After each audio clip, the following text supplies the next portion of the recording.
Hello friends, hope you are having a good weekend. It's Dirt Report time, the weekly summary of tech and telco news in Australia and maybe a bit beyond. We have some great topics for you, and based on your feedback, I have reduced the number of topics to the highlights, though it might mean that we go into depth on some. Look, the new MacBook 16-inch came out this week. Let me know in the comments below if you care that it is now 1 inch bigger.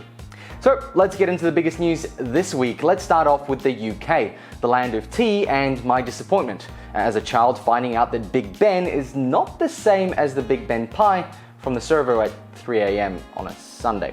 The UK Labour Party has announced a NBN-like plan that could see all British households and businesses receive full fibre broadband services by 2030. Now, of course, this is the opposition who are bringing this plan, and unless they get in the next election, nothing will happen. Though the sitting party might come up with their own version. Multi-mix technology, anyone? Not at all. The sitting government is proposing a 9 billion AUD gigabit-capable, which is basically fibre, network to underserved regional and remote parts of the country. A stark contrast to what Australia had done with basically rolling out fibre to wealthy areas. And if you don't believe me, just check on house prices versus fibre availability. Now, here's the part of the statement from the party. The rollout will begin with communities that have the worst broadband access, including rural and remote communities, and some inner city areas, followed by towns and smaller centres, and then by areas that are currently well served by superfast or ultra-fast broadband. The people of UK are going to be voting on their government on the 12th of December, and the internet has become a hot topic in the country as of late. But I doubt it's a bigger issue than, for example, Brexit. I visited London a few years ago and every hotel I was at had 150 megabits down. I was very impressed. Now, the Labour side is looking to spend about 38 billion Australian dollars to build full fibre to every home and business, and creating an NBN Co-like nationalised division of the BT to manage and maintain the network. Now, it's hard to compare Australia and the UK. The landmass and distance between cities, and with 66 million people to service compared to our 25 million, you could say we should have an easier time doing so. It seems, however, that no matter the country, fibre is the ultimate solution when internet comes into question. Well, what's faster than light? You could say maybe 5G. It's pretty fast. Now, predicting what the future holds for technology is obviously difficult. While full fibre connections can currently promise speeds of 1 gigabit per second, future upgrades could potentially offer speeds in terabytes per second.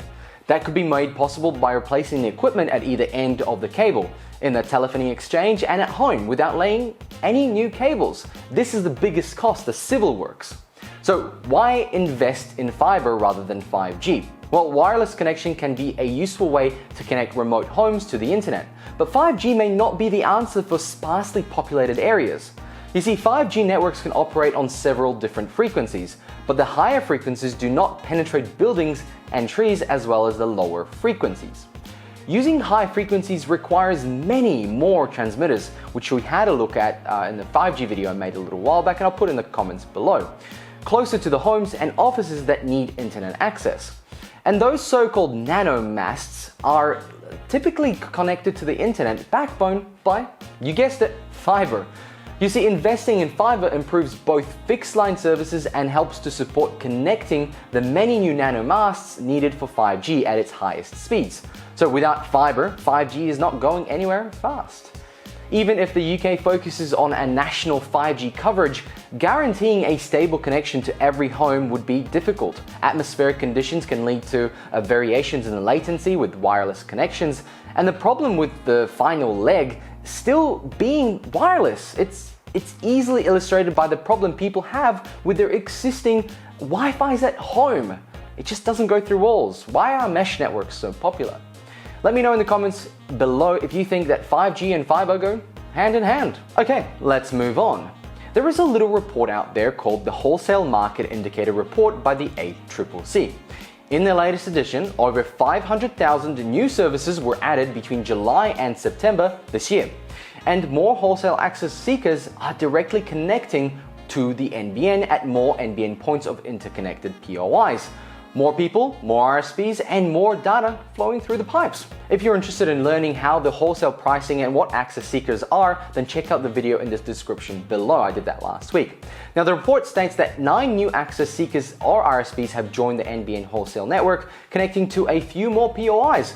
And remember, it's very expensive to connect to POIs. And as you may have guessed, Telstra is the highest connected to the network with over 48%. Now, this is down from 50.1 due to more competition in the market. In fact, TPG lost 2% off their 23.4 points. The good news is the number of higher speed plans taken up by the Australian consumer continues to increase. Almost 2/3 of all NBN services are now higher speed services of 50 megabits per second and above. The 50 down plans comprise of 57.1% of all NBN residential services, while the 100 megabits down plans account for only 8.5%. And here is a good segue to our next and rather small topic. I was going to leave out, but it makes sense in this context now. Optus pulled in revenue of $2.2 billion for the 3 months in the end of September to deliver an increase in profits for the quarter due to the increased NBN migrations. Their percentage went from 12.8 to 15.2, taking the cut away probably from TPG and Telstra. But their mobile network side went down by 4%, though I don't think it affected the overall increase. Who would have thought that selling NBN products could be profitable?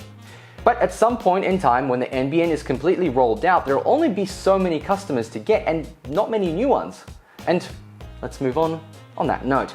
Finally, our last topic. I have received and seen a lot of comments about how NBN Co has missed many people's appointments, and it's high numbers. These numbers across the country are pretty staggering at 320 per day. This ranges from installations to fixing issues in your home, and imagine what many working people have to do to make the time for these appointments. And I know I am one of those people. Either take the day off from work using your annual leave if you have any. If your work is nice enough, maybe you can work from home, or maybe even take a sick day. Either way, you have to give something up, and it's fairly inconvenient if you work Monday to Friday. But even if you are at home and available, the time frames provided is nowhere near reality. Who's expected to be home for 6 hours between 11 and 5 and stay there and wait there for a person? And I bet they actually turn up at 6 p.m. in that regard.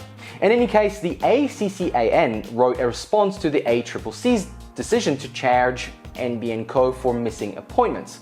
We talked about that a few weeks back. The estimated cost to consumers is calculated using economic modeling commissioned by ACCA from Synergy Economics, and shows that individuals' time wasted per missed NBN Co appointment is valued at 150 Australian dollars. The ACCA Director of Policy, Una Lawrence, said, "It's unfair for everyday Australians to bear the cost of unreliable NBN practices."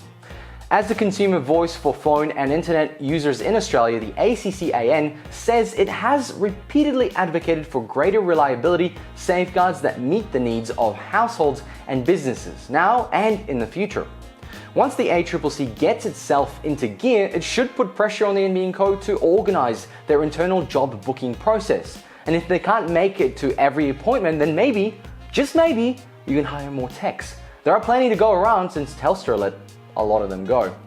Friends, thank you very much for watching. Hope you enjoyed this week's update. Let me know what you think in the comments below, and while you're there, tap that like button, and if you're interested in seeing more, then please consider subscribing to our channel. Thanks for watching, and bye!